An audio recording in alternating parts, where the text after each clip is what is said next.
Picture this. It's February 19th, 1991. You're sitting in the St. Petersburg Civic Center in Florida, watching WCW's very first SuperBrawl pay-per-view. The lights go down. An ominous voice echoes through the arena. Smoke machines kick into overdrive. Green strobe lights flash everywhere. A massive castle backdrop covers the entire entrance stage. And then, Dorothy, the Tin Man, the Scarecrow, and the Cowardly Lion walk down the ramp.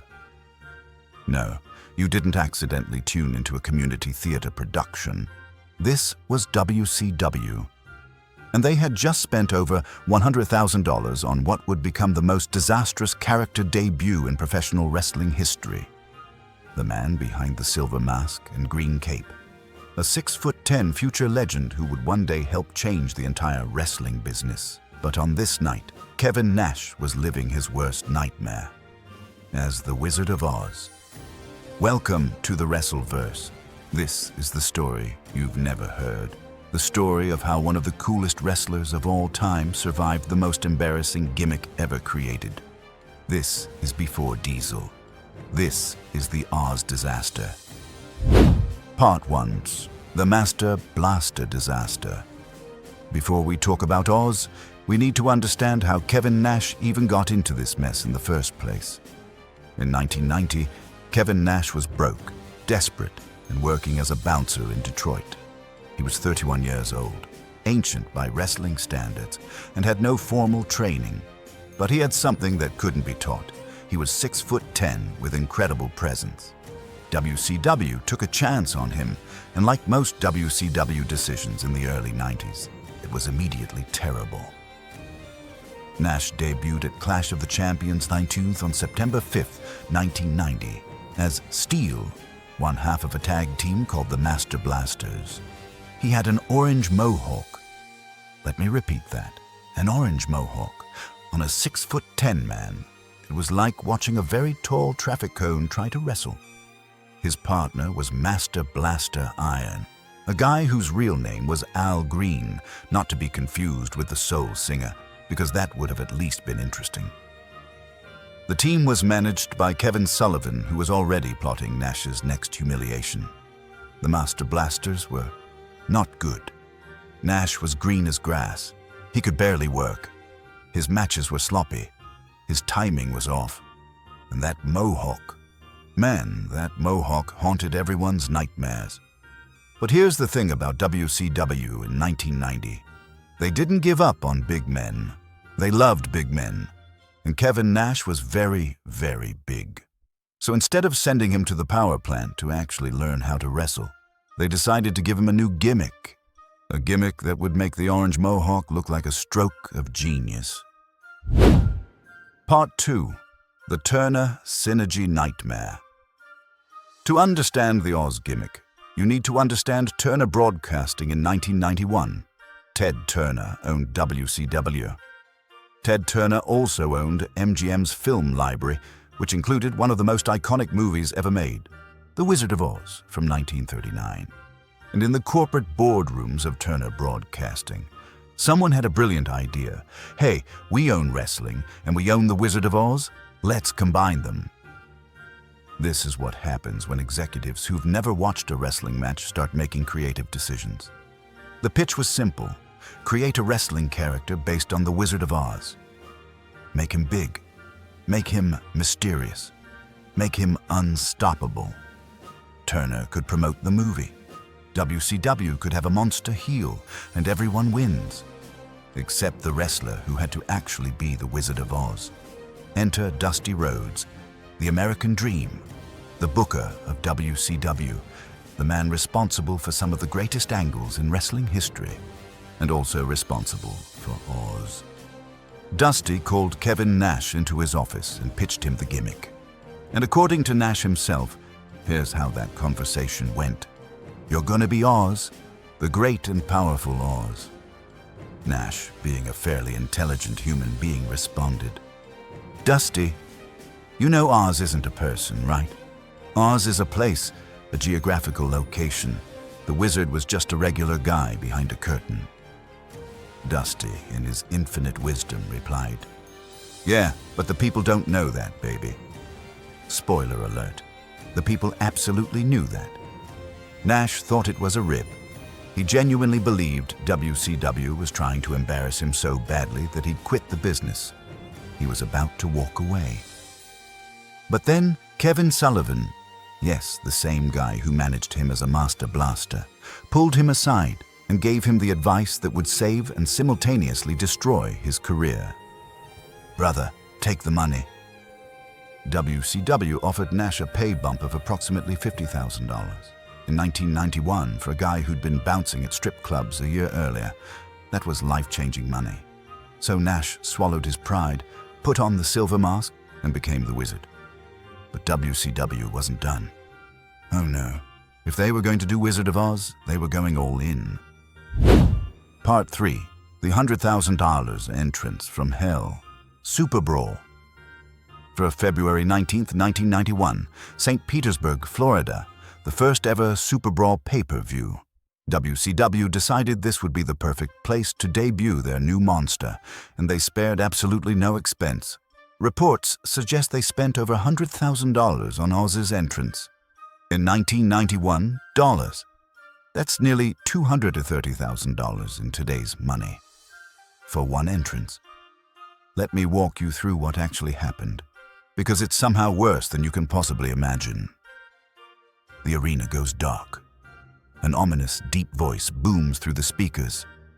"I am the Great Wizard, and I have summoned Oz from the Emerald City." A massive castle scrim, a theatrical backdrop, covers the entire entrance stage. Green strobe lights flash everywhere. Smoke machines create an eerie fog. The production value is actually impressive if you're watching a high school musical. Then, down the ramp, come 4 actors dressed as Dorothy, the Tin Man, the Scarecrow, and the Cowardly Lion. They're led by another actor dressed as the Wizard, played by Kevin Sullivan in a robe, who's gesturing dramatically like he's conducting an orchestra of embarrassment. The crowd is confused, dead silent. This is supposed to be professional wrestling. They paid to see Ron Simmons and Lex Luger. Instead, they're watching a dinner theater production of The Wizard of Oz. But wait, it gets worse. A wall of pyrotechnic flames suddenly erupts in front of the castle backdrop, and through the flames, standing with his back to the camera, is Oz. He slowly turns around. He's wearing a long green cape, a silver mask, a fake white beard, and a wizard's hat. Kevin Nash, 6'10" of future main event talent, looks like he's about to perform magic at a children's birthday party. He removes the mask. His hair is long and silver. His expression is, well, it's hard to tell if he's trying to look menacing or if he's contemplating every life decision that brought him to this moment. The production was so elaborate, so over the top, so absurdly expensive, and the crowd didn't care at all. Oz walked to the ring. His opponent was Tim Parker, a jobber nobody had ever heard of. The match lasted 29 seconds. Oz hit a shoulder tackle, a body slam, and a helicopter toss. 3 moves. Done. And that was it. WCW had just spent 6 figures on an entrance for a 29-second squash match against a guy who would never be seen again. The Oz era had begun, and Kevin Nash wanted to die. Part 4. The push that went nowhere. For about a month, WCW actually tried to make Oz work. They put him in squash matches. He beat nobodies in seconds. At Clash of the Champions 15, he destroyed Johnny Rich in 90 seconds. The pattern was clear. Oz was being positioned as an unstoppable monster. The problem? Kevin Nash couldn't wrestle yet. He was still incredibly green, and no amount of smoke machines or castle backdrops could hide the fact that this gimmick was fundamentally ridiculous. But WCW pressed forward. They booked Oz against Ron Simmons at the Great American Bash on July 14, 1991. This was supposed to be Oz's first real test against a legitimate star. Ron Simmons beat him in 8 minutes. Just like that, the entire push was over. The unstoppable wizard had been stopped. by a guy who wasn't even wearing a costume. And here's where it gets even sadder. Behind the scenes, WCW was cutting costs. They wanted Nash to sign a new contract at $300 per night, a massive pay cut. Nash, understandably, refused. He'd already humiliated himself in a silver mask and cape. He wasn't going to do it for poverty wages. So WCW made a decision. They'd keep Nash under contract while they figured out a new gimmick, but they'd stop pushing Oz entirely. Translation? Oz was about to go on the longest losing streak of his life. Part 5. The Losing Streak from Hell. From July 1991 through the end of the year, Oz lost, and lost, and lost. He lost to Bill Kazmaier at Halloween Havoc in 4 minutes by submission. Bill Kazmaier was a strong man with the personality of a doorknob, and even he beat the great and powerful Oz. He lost to Rick Steiner. He lost to Dusty Rhodes. He lost to a guy named Arachnaman. Yes, a Spider-Man rip-off character. Oz, the character WCW spent $100,000 to debut, was losing to a copyright lawsuit waiting to happen. He lost to Tom Zenk. He lost to Big Josh. He lost to Van Hammer. If you had a wrestling license and a pulse, you could beat Oz. The only place Oz found success. Japan. In October 1991, Nash toured New Japan Pro Wrestling as the Great Oz and actually won some tag team matches alongside Jushin Thunder Liger. The Japanese crowds, bless them, had no idea about the Wizard of Oz gimmick's American context. To them, he was just a tall, silver-haired gaijin, and it worked. But back in the States, Oz was cooked. The final televised appearance of the character was on December 22nd, 1991, and it wasn't even a new match. WCW aired a 2-month-old match from Japan. They were so done with Oz, they didn't even bother filming new content. Kevin Nash had survived the worst gimmick in wrestling history. Barely. But his career was in shambles. He was 32 years old, stuck in a dying character, and had no idea if he'd ever recover. And then, WCW gave him another terrible gimmick. Part 6. Vinny Vegas and the Road to Redemption. In January 1992, Oz died, and in his place rose Vinny Vegas. Vinny Vegas was a Las Vegas high roller character. Nash wore a suit, sunglasses, and acted like a mobster. It was better than Oz, but let's be honest, getting hit by a car would have been better than Oz. Vinny Vegas didn't last long either. Nash wrestled under that gimmick through 1992, but it never caught fire. WCW had no idea what to do with him. He was talented, he was huge, but they'd already burned through 2 bad gimmicks. His credibility was shot.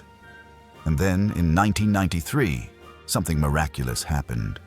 Shawn Michaels saw Kevin Nash working as Vinny Vegas and recommended him to the WWF. The WWF didn't see a wizard. They didn't see a Vegas gimmick. They saw a 6'10" monster who could be Shawn Michaels' bodyguard. They saw potential. And in 1993, Kevin Nash debuted in the WWF as Diesel, the bodyguard to Shawn Michaels, the cool, silent enforcer who wore black leather and kicked ass. Within a year, Diesel was Intercontinental Champion. Within 2 years, he was WWF Champion. Within 3 years, he was the highest-paid wrestler in the world. The Wizard of Oz became Big Daddy Cool. The joke became the standard. The guy WCW tried to humiliate out of the business became one of the founding members of the NWO, the faction that nearly put the WWF out of business. Part 7. The Legacy of Oz. So what's the legacy of Oz? It's the ultimate reminder that in professional wrestling, a bad gimmick doesn't have to end your career. It's proof that even the worst creative decisions can be survived with patience, resilience, and a refusal to give up. Kevin Nash himself has talked about Oz over the years with humor and humility.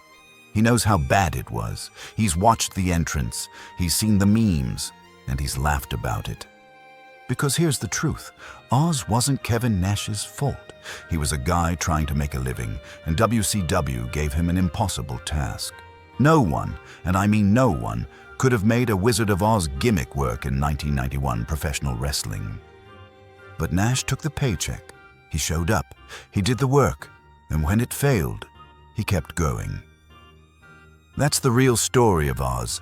Not the $100,000 entrance, not the silver mask, not even the green castle. It's the story of a man who survived the worst to become one of the best. Before Diesel changed the game, before the NWO revolutionized wrestling, before Kevin Nash became a legend, there was Oz. The green-caped, silver-masked nightmare that almost destroyed everything. But it didn't, because Kevin Nash refused to let a bad gimmick define him. If you enjoyed this deep dive into one of wrestling's most infamous disasters, make sure you're subscribed to the Wrestleverse. Hit that like button, drop a comment and tell us what's the worst gimmick you've ever seen, and what forgotten wrestling story should we cover next. This is the Wrestleverse, where we bring you the stories behind the story. The legends, the disasters, the moments that shaped professional wrestling. Thanks for watching. Until next time, stay in the verse.